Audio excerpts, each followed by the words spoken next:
Hello there guys, welcome back to Younes Talks Football, welcome back to a brand new video. I hope all of you are doing well today. This is video number 2 of the day, the all recap of day 6, I think it's day 6, of the Africa Cup of Nations. I'm beginning to lose count because we're starting to get into that stage where day by day, you just don't know where you are anymore.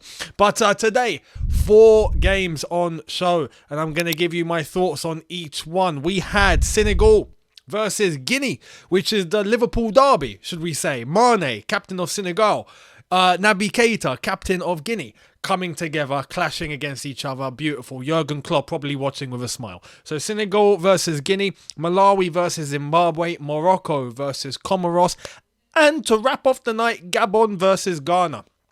Which, a lot of drama happened there, so we'll get into that. We'll start off with the first game of the day. Senegal against Guinea. What's happened to Senegal? Now, I understand. We have to clarify one thing here. Senegal have players missing, right? Now, how many players? I think it's about 4 or 5 players that most would probably be in their first 11. But I'd like to think that there still is enough quality there. I watched that game, and I thought that Senegal would still have the team to dominate, to control, to have the chances, and ultimately to bury them. Realistically, they didn't. Guinea, when thinking about it, were actually the better team, especially in that first half. In the second half, it looked like a case of Senegal starting to get a bit desperate, realising the situation they're in, even though right now with a draw with the two teams, both of them are sitting on 4 points and both of them look like they will make it into the last 16. However, that's not a given. That's not a given yet. So you can't take that risk. Senegal, I thought, would be able to show the depth that I'm sure that they have in the squad. It's a quality squad. Senegal, and we saw how they did in the last competition in 2019, reaching the final. They looked unbelievable. They looked fantastic across all areas. Now, we have to ask this question. Does Senegal have the required depth? Or do they rely on one first 11 and that's it? Because I thought that Senegal had the depth. I thought Senegal had top players all across the board, even on the bench. And when it comes to a case where they have 4 or 5 players out, they will be able to replace them and they'd still manage to get by. Today, I have to say, I have to give my props to Guinea. Guinea looked great. Naby Keita ran the show, especially in midfield. He was the boss of today, and rightfully so, getting man of the match. Fantastic in terms of the tackles, in terms of the passing, the dribbling, his interceptions, all sorts. Everything today was fantastic. He was all across the board and he got man of the match, and that was fully deserved. 0-0 draw, though, weirdly enough, kind of suits both teams because now, as I've said, Senegal and Guinea are both on 4 points. It's more than likely now that they will both be going to the last 16. But Senegal going to the last 16, having just scored 1 goal after 2 games, that's a little bit, wow. That's a little bit crazy. I thought by now they'd have maybe 4 or 5 in the bag. They got 1, And last game, you have to acknowledge, the last game, they did win 1-0 in the very last minute because of a penalty. That we have to mention as well. So it's tasty. It's tasty in that group now. It's very tasty. So we'll see what happens. Obviously, in the last game, it's going to be tight because Malawi beat Zimbabwe, and I'm going to come to that very, very shortly. But because Malawi beat Zimbabwe 2-1, you have Senegal and Guinea now on 4 points, Malawi on 3 points, and Zimbabwe on 1 point. 1 point? Was it 1 point? Did they win their other game? No points. Sorry, no points. They didn't because Senegal got that penalty in the last minute. So, yeah, it's looking a little cagey. Malawi have to play Senegal next. So whoever wins that game is getting an automatic promotion, basically. Automatic qualification to the last 16. So we'll see how that goes. But Malawi getting the job done after going 1-0 down to Zimbabwe, which was, I have to say, a little bit of a surprise in terms of Malawi getting the result for me. I saw the way that Zimbabwe performed against Senegal in the first game, and I thought, this team is solid. At least defensively, they look solid, right? And I think they can get a good result against Malawi. And they'd be the ones to try and take Senegal and Guinea all the way. It's flipped. It's Malawi that's going to be doing that. Although the game started off in Zimbabwe's favour after only 38 minutes, Wadi getting the goal. And then going into just on the brink of halftime, 5 minutes later, They get an equaliser. Malawi back in the game. And Mango getting the goal with an assist from Madinga. Starting off the second half, barely even 15 minutes into it. And they get the second goal. A very good goal by Mango again. So 2 goals for Mango scoring for Malawi. And they get the win. So honestly, fair play to Malawi. As I've said now, the Malawi-Senegal game is going to be very, very interesting. And I did not expect Senegal to be in this situation. I think Guinea you'd think Guinea will beat Zimbabwe. You'd think Guinea will be able to go top of the group because of it. And Senegal would be resting on that second place. And if they don't get a result, say if Malawi cause a shock, which right now isn't so far-fetched, can you imagine? Senegal not reaching the last 16? I think they will. Even if they go as the third place, I think they will probably be... Well, you'd think they'd be one of the best third place teams. Right now, they've only scored 1 goal. So it's not looking that good. If you're having to compare against the other teams that have got the same amount of points, right now, Senegal need to score goals. So we'll see what happens. We'll see what happens going into the last 16 after the third group stage game. That wraps up that group. We move into Morocco versus Comoros. And again, plaudits to Comoros for just hanging in there, I guess, for the first time ever qualifying for the Africa Cup of Nations. You'd expect them to fail miserably. They haven't. They've really held their own. Hardly anyone knows any of them, but they've come and they've shown that resilience. And today against Morocco, you could see they done their best. But what baffles me more than anything is Morocco. I expected Morocco to put 4 past Comoros today, especially after the first game where we saw Morocco beat Ghana. And I saw this game against Comoros and I was thinking, why are Morocco not more clinical than this? Surely they have to be. The talent is there. You're playing Comoros. With all due respect, as I've said to Comoros, I thought it would be at least 3. 4 is what I expected.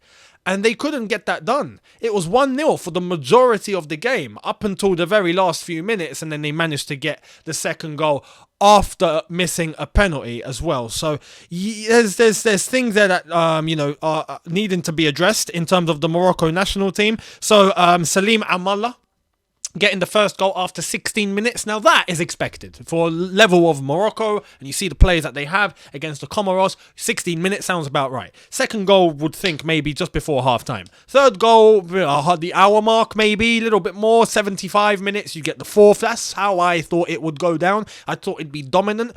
Comoros had a couple of chances, nothing too crazy though for Comoros.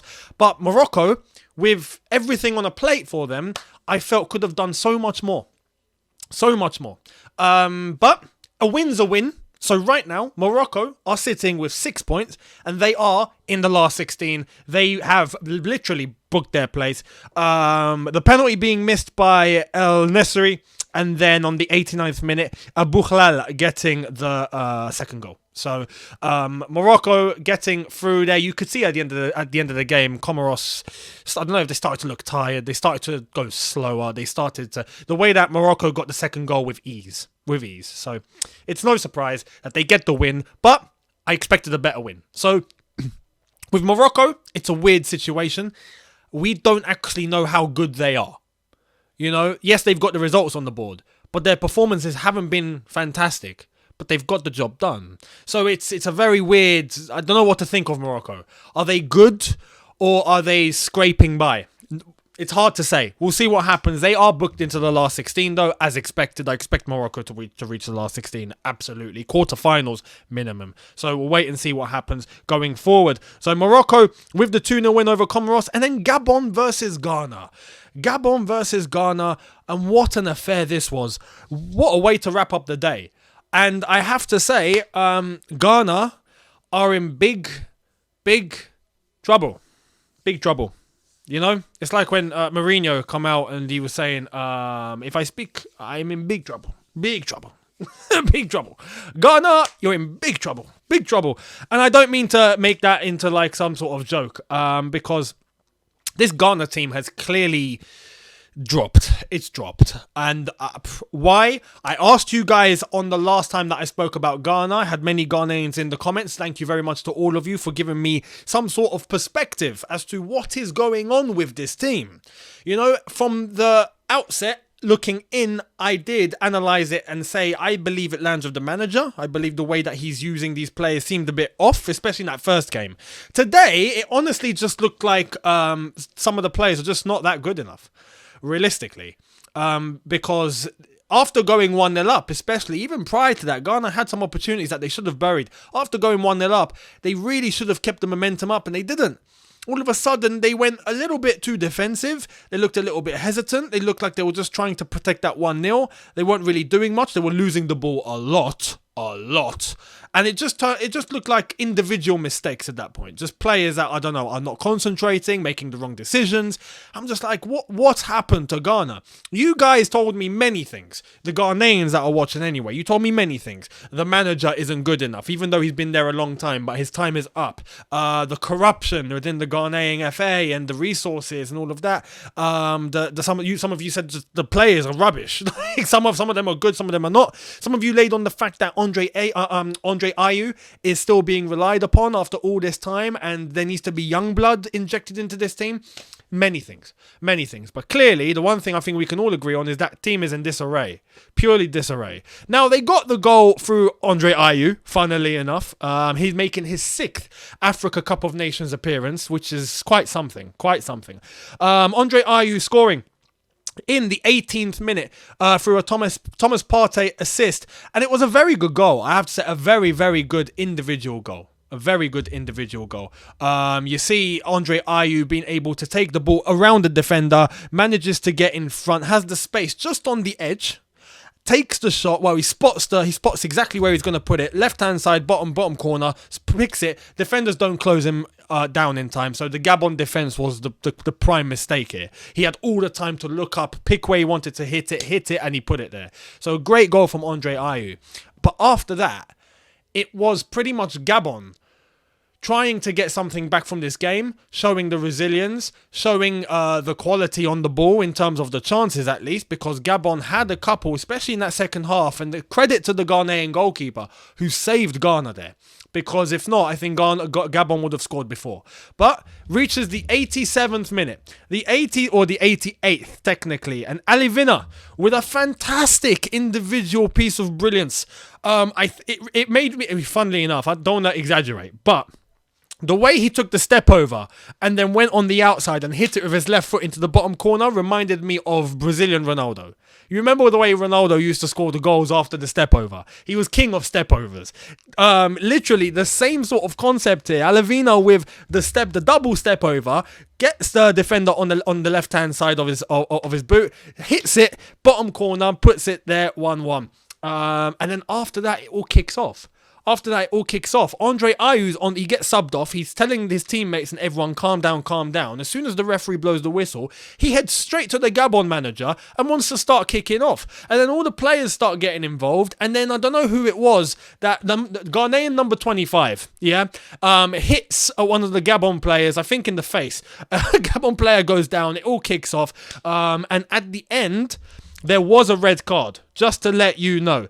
Let me actually try and get this up. So, yes, in the end, Benjamin Tete did get sent off. Just to clarify, it wasn't during the game before the final whistle. After the final whistle, the referee wanted to send him off. He was waiting for him to come back onto the pitch so he could send him off. He didn't, so he made it clear to the cameras and to everyone, lifting his red card, pointing at it, and going, red card, given. So it's given. So, Tete has been sent off, straight red card, which means he'll be missing the next group stage game. And if Ghana head out of the tournament, well, he definitely won't be playing. And if Ghana stay in the tournament and they make it to the last 16, which is very, very unlikely now, then Tete will be suspended. So, yeah, Ghana in absolute chaos. Even after the game, those antics you could see. Now, what went down between the manager and Andre Ayew? I don't know, to be honest. The details, I really don't know. The only thing I saw was the free kick just before full time, where the Ghanaian player was on the touchline, the Gabon manager was not far behind, and they were having words. And that was it. And then after that, Andre Ayew started kicking off with it. I don't know. But I think Andre Ayew, of his experience, his caliber should know better than to start kicking off like that after the game. It's frustration, it's emotion. I understand Ghana are in a mess right now, and because of this circumstance, because of this result, it's looking very unlikely that Ghana will be going through to the last 16, unless if they somehow make it, courtesy of a best third place team. So we'll wait and see. Right now, Morocco on 6 points, Gabon on 4, Ghana on 1, and Comoros on none. Gabon and Morocco have to play each other. So realistically, this is where it's bad for Ghana, because Morocco are already through. If they just draw to Gabon, they could easily organise a draw amongst themselves. They could do that. Morocco and Gabon could go, so we just play for the draw? Okay, we both go through. And it's done. And then Ghana have to rely on the third best placed team. It's not looking good for Ghana at all. It's not looking good. And for all the Ghanaians watching, I know this is a tough evening for you. I know what it feels like. Trust me, I've had my fair share in the past with Algeria. I know what it's like.